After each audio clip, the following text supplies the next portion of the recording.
ಸಾಯಂಕಾಲ ಹೊತ್ತು ತಕ್ಷಣ ಏನಾದರೂ ತಿನ್ನಬೇಕು ಅಂತ ಅನಿಸುತ್ತೆ. ಏನಾದರೂ ಚಟ್ಪಟ ತಿನ್ನಬೇಕು ಅಂತ ಕೆಲವರಿಗೆ ಅನಿಸುತ್ತೆ. ಕೆಲವರಿಗೆ ಏನು ಎಲ್ರಿಗೂ ಅನಿಸುತ್ತೆ. ಸೊ ಇವತ್ತು ಒಂದು ತುಂಬ ರುಚಿಯಾದ ಬಾಯಿ ಚಪ್ಪರಿಸಿ ತಿನ್ನುವಂಥ ಆರೋಗ್ಯಕರವಾದ ಒಂದು ರೆಸಿಪಿ ಮನೆಯಲ್ಲೇ ನಾವು ಮಾಡೋಣ. ಯಾವ ರೀತಿ ಅಂತ ನೋಡೋಣ. Hello friends, welcome back to my channel Renu's recipe and life ಸ್ಟೈಲಿಗೆ ತಮ್ಮೆಲ್ಲರಿಗೂ ಸ್ವಾಗತ.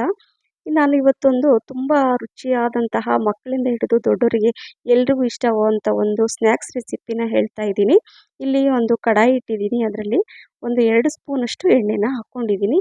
ಎಣ್ಣೆ ಸ್ವಲ್ಪ ಬಿಸಿ ಆದ ನಂತರ ಸಾಸಿವೆ ಹಾಗೆ ಬಡೆ ಸೋಪು ಒಂದು 1/4 ಸ್ಪೂನಷ್ಟು, ತುಂಬ ಚೆನ್ನಾಗಿರುತ್ತೆ ಫ್ಲೇವರ್, ಮಿಸ್ ಮಾಡದೆ ಹಾಕಿ. ಸ್ವಲ್ಪ ಜೀರಿಗೆ ಹಾಗೆ ಒಂದು 4ರಿಂದ 5 ಹಸಿಮೆಣಸಿನ್ಕಾಯಿನ ತುಂಬ ಸಣ್ಣಕ್ಕೆ ಹೆಚ್ಚಿಬಿಟ್ಟು ಹಾಕ್ಕೊಳ್ಳಿ. ಚಿಕ್ಕ ಮಕ್ಕಳು ತಿನ್ನೋದಾದರೆ ಹಸಿಮೆಣಸಿನ್ಕಾಯಿ ಅಂದರೆ ಖಾರನ ಸ್ವಲ್ಪ ಕಡಿಮೆ ಮಾಡ್ಕೊಳ್ಳಿ. ಸ್ಪೈಸಿ ತಿನ್ನೋದಾದರೆ ಸ್ವಲ್ಪ ಜಾಸ್ತಿ ಹಾಕ್ಕೊಳ್ಳಿ. ಸೊ ಸಿಮ್ಮಲ್ಲೇ ಇಟ್ಟಿದ್ದೀನಿ. ಸ್ವಲ್ಪ ಎಣ್ಣೆಲಿ ಚೆನ್ನಾಗಿ ಫ್ರೈ ಆಗಲಿ. ಇಲ್ಲಿ ನಾನು ಒಂದು 4 ನೋಡಿ ಆಲೂಗಡ್ಡೆನ ಬಾಯ್ಲ್ ಮಾಡಿ ಇಟ್ಟಿದ್ದೀನಿ. ಅದನ್ನು ಸಿಪ್ಪೆ ಕೂಡ ತೆಗೆದು ಇಡ್ತಾ ಇದ್ದೀನಿ. ಹಾಗೆ ಇಲ್ಲಿ ನಾನು ಒಂದು ಅರ್ಧ ಕಪ್ಪಷ್ಟು ಹಸಿ ಬಟಾಣಿನ ಹಾಕ್ಕೊಂಡಿದ್ದೀನಿ. ಹಾಗೆ 1 ಸ್ಪೂನಷ್ಟು ಶುಂಠಿ ಬೆಳ್ಳುಳ್ಳಿ ಪೇಸ್ಟನ್ನು ಹಾಕ್ಕೊಂಡು ಚೆನ್ನಾಗಿ ಇದನ್ನು ರೋಸ್ಟ್ ಮಾಡ್ಕೊಳ್ಳೋಣ. ಯಾವುದೇ ನೀರು ಏನು ಹಾಕ್ಕೊಳ್ಳದೆ ಸಿಮ್ಮಲ್ಲಿ ಇಟ್ಟು ರೋಸ್ಟ್ ಮಾಡ್ಕೊಂಡ ನಂತರ ಆಲೂಗಡ್ಡೆ ಸಿಪ್ಪೆ ತೆಗೆದಿಟ್ಟಿರ್ತೀವಲ್ವ, ಅದನ್ನು ನಾನು ಇದರಲ್ಲಿ ಹಾಕ್ಕೊಳ್ತಾ ಇದ್ದೀನಿ. ಮೊದಲೇ ಆಲೂಗಡ್ಡೆನ ಬೇಯಿಸ್ಬಿಟ್ಟು ಸಿಪ್ಪೆ ತೆಗೆದಿಟ್ಕೊಂಡ್ರೆ ಬೇಗನೆ ಆಗುತ್ತೆ. ಸೊ ಸ್ವಲ್ಪ ಅರಿಶಿನ, ರುಚಿಗೆ ತಕ್ಕಷ್ಟು ಉಪ್ಪು, ಚಾಟ್ ಮಸಾಲ ಹಾಕ್ತಾ ಇದ್ದೀನಿ ಒಂದು ಅರ್ಧ ಸ್ಪೂನಷ್ಟು. ಹಾಗೆ ಸ್ವಲ್ಪ ಸಾಂಬಾರು ಪುಡಿ ಹಾಕ್ಕೊಳ್ಳಿ ಮನೇಲಿ ಯಾವುದಾದ್ರೂ ಇದ್ದರೆ. ಇನ್ನು ಸ್ವಲ್ಪ ಚಾಟ್ ಮಸಾಲ ಅಂದರೆ ಒಟ್ಟು 2 ಸ್ಪೂನಷ್ಟು ನಾನು ಚಾಟ್ ಮಸಾಲ ಹಾಕಿದ್ದೀನಿ. ಈಗ ಎಲ್ಲ ಚೆನ್ನಾಗಿ ಮಿಕ್ಸ್ ಮಾಡ್ಕೋಬೇಕು. ಯಾವುದೇ ಗಂಟು ಇಲ್ಲದೆ ಇರೋ ರೀತಿ ಚೆನ್ನಾಗಿ ಮಿಕ್ಸ್ ಮಾಡ್ಕೋಬೇಕು. ನಂತರ ಸ್ವಲ್ಪ ಕೊತ್ತಂಬರಿ ಸೊಪ್ಪು ಜಾಸ್ತಿನೇ ಹಾಕ್ಕೊಳ್ತಾ ಇದ್ದೀನಿ. ಚೆನ್ನಾಗಿ ಹೆಚ್ಚಿಬಿಟ್ಟು ಕೊತ್ತಂಬರಿ ಸೊಪ್ಪು ಹಾಕ್ಕೊಂಡು ಮಿಕ್ಸ್ ಮಾಡ್ಕೋಬೇಕು. ನಂತರ ಲಾಸ್ಟಲ್ಲಿ ನಾನು ಗೋಡಂಬಿನ ಹಾಕ್ಕೊಳ್ತಾ ಇದ್ದೀನಿ. ಗೋಡಂಬಿ ಹಾಕೊಳ್ಳೋದ್ರಿಂದ ತಿನ್ನುವಾಗ ಮಧ್ಯೆ ಮಧ್ಯೆ ರುಚಿ ತುಂಬ ಚೆನ್ನಾಗಿರುತ್ತೆ. ಹಾಗಾಗಿ ಗೋಡಂಬಿ ಕೂಡ ಹಾಕ್ಕೊಳ್ಳಿ. ಈಗ ಸ್ಮ್ಯಾಶ್ ಮಾಡ್ಕೊತಾ ಇದ್ದೀನಿ ಈ ರೀತಿ ಸ್ಮ್ಯಾಶರಿಂದ. ಅಂದರೆ ತುಂಬ ಈಸಿ ಆಗುತ್ತೆ ಮತ್ತು ಎಲ್ಲ ಮಿಕ್ಸ್ ಆಗುತ್ತೆ ಮಸಾಲೆ ಎಲ್ಲ ಅಂತ. ನೋಡಿ ಈ ರೀತಿಯಾಗಿ ಮಾಡ್ಕೋಬೇಕು. ಈ ರೀತಿಯಾಗಿ ನೀವು ಮಾಡಿ ಇಟ್ಬಿಟ್ಟು ನೀವು ಸಾಯಂಕಾಲ ಬಿಸಿ ಬಿಸಿಯಾಗಿ ತಿಂತಾ ಇದ್ದರೆ ಟೀ ಕಾಫಿ ಜೊತೆ ವಾವ್ ಏನು ರುಚಿ ಅಂತೀರಾ, ತಿಂದ ಮೇಲೇ ನಿಮಗೆ ಗೊತ್ತಾಗುತ್ತೆ. ಸೊ ಈಗ ಎಲ್ಲ ಮಿಕ್ಸ್ ಮಾಡಿ ನಾನು ಈಗ ಒಂದು ಪ್ಲೇಟಲ್ಲಿ ಇದನ್ನು ತೆಗೆದಿಡ್ತಾ ಇದ್ದೀನಿ. ಸ್ವಲ್ಪ ತಣ್ಣಗಾಗಬೇಕು ಇದು. ಅಷ್ಟರಲ್ಲಿ ನಾನು ಒಂದು ಹೆಲ್ದಿ ಆದಂಥ ಹಿಟ್ಟನ್ನು ರೆಡಿ ಮಾಡ್ಕೊಳ್ತೀನಿ. ಹೌದು ಸ್ನೇಹಿತರೆ, ಇವತ್ತು ನಾನು ಗೋಧಿ ಹಿಟ್ಟು ಮೈದಾ ಯಾವುದು ಯೂಸ್ ಮಾಡದೆ ಇವತ್ತು ಸ್ನ್ಯಾಕ್ಸನ್ನು ಮಾಡ್ತಾ ಇದ್ದೀನಿ. ಏನಪ್ಪ ಅಂತ ಹೇಳ್ತಾ ಇದ್ದೀರಾ, ಇವಾಗ ಹೇಳ್ತೀನಿ, ನೀವು ನೋಡ್ತಾ ಇರಿ ವಿಡಿಯೋ. ಸೊ ಮೊದಲು ನಾನು ಇಲ್ಲಿ 2 ಕಪ್ಪಷ್ಟು ನೀರನ್ನು ಹಾಕ್ಕೊಳ್ತಾ ಇದ್ದೀನಿ ಒಂದು ಪಾತ್ರೆಯಲ್ಲಿ. ಸೊ ನೋಡಿ ಗ್ಯಾಸ್ ಆನ್ ಇದೆ. ಅದರಲ್ಲಿ ನಾನೀಗ ಫಸ್ಟು 1 ಕಪ್ ಹಾಕಿದೆ ನೀರು, ಇನ್ನೊಂದು ಕಪ್ಪು, ಒಟ್ಟು 2 ಕಪ್ಪಷ್ಟು ನೀರು ಹಾಕ್ಕೊಂಡು ನೀರು ಬಿಸಿ ಆಗಲಿ. ಅದಕ್ಕಿಂತ ಮುಂಚೆ ಸ್ವಲ್ಪ ನಾನು ಅದಕ್ಕೆ ರುಚಿಗೆ ತಕ್ಕಷ್ಟು ಉಪ್ಪು ಹಾಕ್ಕೊಳ್ತೀನಿ. ಸ್ವಲ್ಪನೇ ನೋಡಿಕೊಂಡು ಉಪ್ಪು ಹಾಕ್ಕೋಬೇಕು.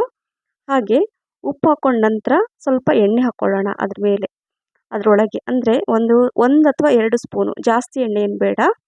ಎಣ್ಣೆ ಹಾಕ್ಕೊಂಡು ಅದು ಸ್ವಲ್ಪ ನೀರು ಕುದೀಲಿ. ಈಗ ನಿಮಗೆ ತೋರಿಸ್ತೀನಿ ಗೋಧಿ ಮೈದಾ ಏನು ಇಲ್ಲದೇ ಇವತ್ತೊಂದು ಸ್ನ್ಯಾಕ್ಸ್ ರೆಸಿಪಿ ಅಂತ ಹೇಳಿದೆ ಅಲ್ವಾ. ಸೊ ಅದನ್ನು ನಿಮಗೆ ತೋರಿಸ್ತೀನಿ. ಇದರಿಂದನೂ ಈ ಥರನೂ ಆಗುತ್ತಾ, ಇಷ್ಟು ರುಚಿಯಾಗಿ ಬರುತ್ತಾ ಅಂತ ನಿಮಗೆ ಅನಿಸುತ್ತೆ. ಈಗ ನೋಡಿ ಇದೇ ಕಪ್ಪಲ್ಲಿ ನಾವು ನೀರು ತೊಗೊಂಡಲ್ವ, ಅದೇ ಕಪ್ಪಲ್ಲಿ ನಾನು ಚಿರೋಟಿ ರವೆನ ಯೂಸ್ ಮಾಡ್ತಾ ಇದ್ದೀನಿ. ಚಿರೋಟಿ ರವೆನ ಯೂಸ್ ಮಾಡ್ಕೊಂಡು ಇವತ್ತು ಸ್ನ್ಯಾಕ್ಸ್ ರೆಸಿಪಿನ ಮಾಡ್ತಾ ಇರೋದು. ಸೊ ಕುದೀತಾ ಇರೋ ನೀರಿಗೆ ಈ ಚಿರೋಟಿ ರವೆ ಅಂದರೆ 2 ಕಪ್ ನೀರಿಗೆ ನಾನು 1 ಕಪ್ಪಷ್ಟು ಚಿರೋಟಿ ರವೆನ ಹಾಕಿಬಿಟ್ಟು ಸಿಮ್ಮಲ್ಲೇ ಇಟ್ಟಿದ್ದೀನಿ. ನೀರು ಕುದಿ ಬಂದ ನಂತರನೇ ನೀವು ಚಿರೋಟಿ ರವೆ ಹಾಕ್ಕೋಬೇಕು. ಸಿಮ್ಮಲ್ಲಿ ಇಟ್ಟು ಚೆನ್ನಾಗಿ ಮಿಕ್ಸ್ ಮಾಡ್ಕೋಬೇಕು. ಸೊ ಈಗ ಗ್ಯಾಸ್ ಫ್ಲೇಮನ್ನು ಆಫ್ ಮಾಡಿ ಒಂದು ಸ್ವಲ್ಪ ಹೊತ್ತು ಹಾಗೆ ಬಿಟ್ಬಿಡೋಣ, ತಣ್ಣಗಾಗಲಿ ಅದು. ಒಂದು 10 ನಿಮಿಷದ ನಂತರ ನಾನು ಬೇರೆ ಪಾತ್ರೆಯಲ್ಲಿ ಹಾಕ್ಕೊಂಡು ಚೆನ್ನಾಗಿ ಕಲಿಸ್ಕೋಬೇಕು ಸ್ನೇಹಿತರೆ. ಒಂದು 5 ನಿಮಿಷ ಚೆನ್ನಾಗಿ, ಈಗ ಚಪಾತಿ ಹಿಟ್ಟು ನಾವು ಯಾವ ಥರ ಪ್ರೆಷರ್ ಕೊಟ್ಟು ಕಲಿಸ್ತೀವೋ ಆ ರೀತಿಯಾಗಿ ಚೆನ್ನಾಗಿ ಕಲಿಸ್ಕೋಬೇಕು. ನಿಮಗೆ ಗೊತ್ತೇ ಆಗೋದಿಲ್ಲ ಇದು ಚಿರೋಟಿ ರವೆಯಿಂದ ಮಾಡ್ತಾ ಇರೋದಾ ಅಂತ. ನೋಡಿ ಈ ರೀತಿಯಾಗಿ ಕಲಿಸ್ಕೊಂಡ ನಂತರ 1 ಸ್ಪೂನಷ್ಟು ಎಣ್ಣೆ ಹಾಕ್ಕೊಂಡು ಮತ್ತೆ ಮಿಕ್ಸ್ ಮಾಡ್ಕೋಬೇಕು. ನೋಡಿ ಎಲ್ಲೂ ಕೂಡ ಓಪನ್ ಆಗ್ತಾ ಇಲ್ಲ, ಬಿಟ್ಕೊಂಡಿಲ್ಲ, ಸೇಮ್ ಮೈದಾ ಹಿಟ್ಟು ಥರ ನಿಮಗೆ ಕಾಣಿಸ್ತಾ ಇದೆ ಅಲ್ವಾ. ಸೊ ಈಗ ಇದನ್ನು ರೆಡಿ ಆಯಿತು ಹಿಟ್ಟು, ಈ ಸೈಡಲ್ಲಿ ಇಟ್ಕೊಳ್ತೀನಿ. ನೋಡಿ ಈಗ ಇಲ್ಲಿ ಬಟರ್ ಪೇಪರ್ ಇದ್ದರೆ ನೀವು ಈ ಥರ ಇಟ್ಕೊಳ್ಳಿ, ಅಥವಾ ಯಾವುದಾದ್ರೂ ಪ್ಲಾಸ್ಟಿಕ್ ಶೀಟ್ ಇರುತ್ತೆ, ಅಥವಾ ಹಾಲಿನ ಕವರ್ ಇರುತ್ತೆ, ಅಥವಾ ನೀವು ಡೈರೆಕ್ಟ್ ನೀವು ಹಾಗೇನೂ ಮಾಡ್ಕೋಬೋದು. ಸ್ವಲ್ಪ ಕೆಳಗಡೆ ಎಣ್ಣೆ ಹಾಕ್ಕೊಂಬಿಟ್ಟು. ಈಗ ನಾನು ಇಲ್ಲಿ ಬಟರ್ ಪೇಪರಲ್ಲಿ ಸ್ವಲ್ಪ ಎಣ್ಣೆ ಹಾಕ್ಕೊಂಡು ಅದ್ರ ಮೇಲೆ ಇನ್ನೊಂದು ಪೇಪರನ್ನು ಇಟ್ಕೊಂಡು ನೋಡಿ ಈ ರೀತಿಯಾಗಿ ಒಂದು ಪ್ಲೇಟಲ್ಲಿ ಈ ಥರ ನೋಡಿ ಈ ಥರ ಮಿಕ್ಸ್ ಅಂದರೆ ರೋಲ್ ಮಾಡಬೇಕು, ಈ ಥರ ಒತ್ತಬೇಕು. ನೋಡಿ ಈ ಥರ ಒತ್ತಿದರೆ ನೋಡಿ ಈ ರೀತಿಯಾಗಿ ಆಗುತ್ತೆ. ನೋಡಿ ಎಷ್ಟು ಸುಲಭವಾಗಿ ಮಾಡ್ಕೋಬೋದು. ಸೊ ಈಗ ನಾವು ಆಲೂಗಡ್ಡೆ ಏನು ಮಸಾಲ ಮಾಡಿಟ್ಟಿದ್ವಲ್ವ ಅದನ್ನು ಇದರಲ್ಲಿ ಫಿಲ್ ಮಾಡಬೇಕು. ನೀವು ಸಮೋಸ ತಿಂತೀರಾ ಅಥವಾ ಪಪ್ಸ್ ತಿಂತೀರಾ ಅಥವಾ ಬಜ್ಜಿ ಎಲ್ಲ ತಿಂತೀರಾ, ಬಟ್ ಈ ಚಿರೋಟಿ ರವೆಯಿಂದ ಮಾಡಿದಂಥ ಈ ರೆಸಿಪಿ ಒಂದು ಸಲ ನೀವು ಮಾಡಿ ತುಂಬ ರುಚಿಯಾಗಿರುತ್ತೆ. ಮತ್ತು ಗೋಧಿ ಹಿಟ್ಟು ಮೈದಾ ಹಿಟ್ಟು ಅವಾಗವಾಗ ತಿಂತಾನೆ ಇರ್ತೀರಾ. ಈ ಚಿರೋಟಿ ರವೆಯಿಂದ ನೀವು ಈ ಥರ ಮಾಡ್ಕೊಂಡು ತಿಂದರೆ ತಿನ್ನುವಾಗ ಕ್ರಂಚಿಯಾಗಿರುತ್ತೆ, ರುಚಿಯಾಗಿರುತ್ತೆ, ತುಂಬ ಚೆನ್ನಾಗಿರುತ್ತೆ ಸ್ನೇಹಿತರೆ.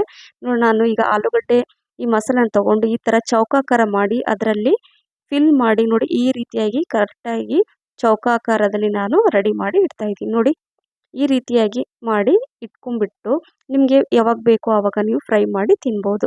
ಈಗ ನಿಮಗೆ ಫಸ್ಟು ಒಂದು ಮೆಥಡಲ್ಲಿ ನಾನು ಪ್ಲೇಟಲ್ಲಿ ತೋರಿಸ್ದೆ ನಾನು ಯಾವ ರೀತಿ ಮಾಡ್ಕೋಬೋದು ಅಂತ. ಈಗ ನೋಡಿ ಕೈಯಲ್ಲೇ ಜಸ್ಟ್ ಸ್ವಲ್ಪ ಎಣ್ಣೆ ಹಾಕ್ಬಿಟ್ಟು ಕೈಯಲ್ಲೇ ನೀವು ಸ್ಪ್ರೆಡ್ ಮಾಡಿ ಅದನ್ನು ಪೂರಿಯ ರೀತಿಯಲ್ಲಿ ನೀವು ತಟ್ಕೋಬೋದು. ನಂತರ ಆ ಆಲೂಗಡ್ಡೆ ಮಿಕ್ಸರನ್ನು ತೊಗೊಂಡು ಇದರಲ್ಲಿ ಈ ರೀತಿಯಾಗಿ ಫಿಲ್ ಮಾಡಿ ನೋಡಿ ಈ ರೀತಿಯಾಗಿ ಚೌಕಾಕಾರವಾಗಿ ಮಾಡ್ಕೋಬೋದು. ಅಥವಾ ನೀವು ಈ ಥರ ಬರಲ್ಲ ಅಂದರೆ ನೀವು ರೌಂಡಾಗಿ ಕೂಡ ನೀವು ಮಾಡ್ಕೋಬೋದು. ಅಂದರೆ ನಿಮ್ಗೆ ಯಾವ ರೀತಿ ಈಸಿ ಆಗುತ್ತೋ ಆ ರೀತಿಯಾಗಿ ಮಾಡ್ಕೊಳ್ಳಿ. ಬಟ್ ನನಗೆ ಇದು ತುಂಬ ಚೆನ್ನಾಗಿ ಕಾಣಿಸುತ್ತೆ ನೋಡಲಿಕ್ಕೆ ಅಂತೇಳಿ ಈ ರೀತಿಯಾಗಿ ಚೌಕಾಕಾರದಲ್ಲಿ ನಾನು ಮಾಡಿ ಇಟ್ಕೊಳ್ತಾ ಇದ್ದೀನಿ. ಈಗ ಇದು 3ನೇ ವಿಧಾನ. ಅಂದರೆ ಇದು ನೋಡಿ ಈಗ ಚಪಾತಿ ಮಣೆಯಿಂದ ಕೂಡ ನಾವು ಈ ಥರ ಉದ್ಕೋಬೋದು, ಅದು ಕೂಡ ಮಾಡ್ಕೋಬೋದು. ಎಲ್ಲೂ ಅನಿಸುತ್ತಾ ನಿಮಗೆ ಇದು ಚಿರೋಟಿ ರವೆಯಿಂದ ಮಾಡ್ತಾ ಇರೋದು ಅಂತ ಅಲ್ವಾ? ಹಾಗಾಗಿ ನೀವು ಮಿಸ್ ಮಾಡದೆ ಒನ್ ಟೈಮ್ ಮಾಡಿದ ಮೇಲೆ ಗೊತ್ತಾಗುತ್ತೆ, ಓ ಚಿರೋಟಿ ರವೆಯಿಂದನೂ ಈ ಥರನೂ ಮಾಡ್ಬೋದಾ ಅಂತ ಅನಿಸುತ್ತೆ. ಸೊ ನೋಡಿ ಈಗ ನಾನು ಉದ್ಬಿಟ್ಟು ಈ ಥರ ಈಗ ಫಿಲ್ ಮಾಡಿ ಸೇಮ್ ಚೌಕಾಕಾರದಲ್ಲಿ ಯಾವ ರೀತಿ ಬೇಕೋ ಆ ರೀತಿ ನೀವು ಮಾಡ್ಕೋಬೋದು. ನೋಡಿ ಎಷ್ಟು ಚೆನ್ನಾಗಿ ನೀವು ಎಲ್ಲಿ ಫಿಲ್ ಮಾಡ್ತಿರೋ ಕರೆಕ್ಟಾಗಿ ಎಲ್ಲೆಲ್ಲಿ ಗ್ಯಾಪ್ ಇದ್ರೂ ಕೂಡ ಅದನ್ನ ಕವರ್ ಮಾಡ್ಕೋಬೋದು ಈ ಚಿರೋಟಿ ರವೆಯಿಂದ. ಸೊ ಎಲ್ಲ ಈ ರೀತಿ ಮಾಡಿ ಕಾದಿರುವ ಎಣ್ಣೆಯಲ್ಲಿ ನಾನು ಹಾಕ್ಬಿಟ್ಟು ಫ್ರೈ ಮಾಡ್ಕೊಳ್ತೀನಿ. ಎಣ್ಣೆ ಬಿಸಿ ಆದಮೇಲೆ ಸ್ವಲ್ಪ ಮೀಡಿಯಮ್ ಫ್ಲೇಮಲ್ಲಿ ಇಟ್ಕೊಂಡು ಲೋ ಮೀಡಿಯಮ್ ಫ್ಲೇಮಲ್ಲಿ ಇಟ್ಕೊಂಡು ಚೆನ್ನಾಗಿ ಕ್ರಂಚಿಯಾಗಿ ಈ ಥರ ಫ್ರೈ ಮಾಡ್ಕೋಬೇಕು. ಸೊ ನೋಡಿ ಈ ರೀತಿಯಾಗಿ ಮೈದಾ ಗೋಧಿ ಇಲ್ಲದೇ ಚಿರೋಟಿ ರವೆಯಿಂದ ಮಾಡಿದಂಥ ಈ ರೆಸಿಪಿ ವಾವ್ ಏನು ರುಚಿ ಅಂತೀರಾ. ಇದು ಸಾಸ್ ಜೊತೆ ಬಿಸಿ ಬಿಸಿಯಾಗಿ ಮಕ್ಕಳಿಂದ ಹಿಡಿದು ದೊಡ್ಡವರಿಗೆ ಈ ರೀತಿ ನೀವು ಮಾಡಿಕೊಡಿ, ತುಂಬ ಇಷ್ಟಪಟ್ಟು ತಿಂತಾರೆ. ನೋಡಿ ಎಷ್ಟು ಚೆನ್ನಾಗಿ ಕಾಣಿಸ್ತಾ ಇದೆ, ರುಚಿ ಅಂತೂ ಸೂಪರಾಗಿರುತ್ತೆ.